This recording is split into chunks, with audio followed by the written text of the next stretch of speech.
Next week, Anthony Davis might return to the Dallas lineup. That's also the schedule when the limit for their two-way contract players is about to expire. Based on the report, it was Anthony Davis himself who wanted to return to the lineup this season and not the Dallas management. The Dallas management is trying to prevent AD's return because his injury might recur, which could be a problem for the next season. The recommendation for AD was to undergo surgery, but he immediately declined that option. It would be more favorable for Dallas if he doesn't play anymore and just tanks to get a higher ranking in the upcoming NBA draft in June.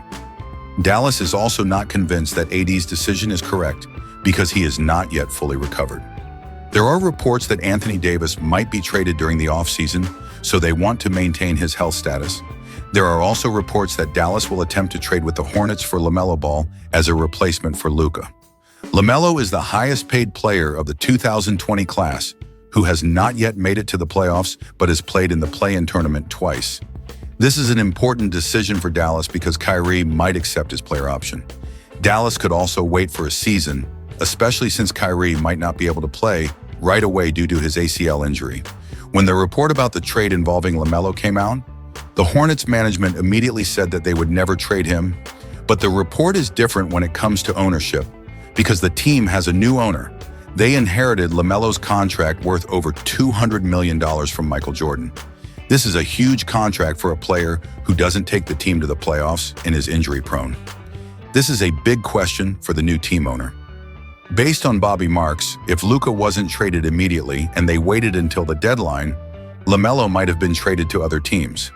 But since the trade for Luka has already happened, the Hornets executives are now avoiding doing what Nico Harrison did. LaMelo still has 4 years left on his contract worth over $150 million. His best season is in 2025, but the problem is still the same. He's still injury-prone. So far, he has only played 44 games and might not reach 60 games this season.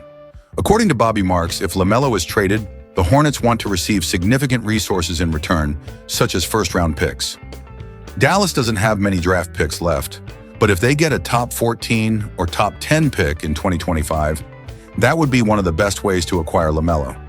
If Nico Harrison makes another risky move, Kyrie might be used as a trade piece because he might not play next season. This is not unlikely to happen, especially since he previously let Brunson leave without a replacement, followed by the Luka trade. Nico Harrison probably won't disappoint the Mavericks fans, but for now, many executives are hesitant to make a trade when the offseason arrives due to the risk factors. Another big risk, if they retain Kyrie and AD, then acquire LaMelo in a trade, is that they won't become a triple threat lineup. They'll have a triple injury lineup because there are 3 injury-prone players on the Dallas roster.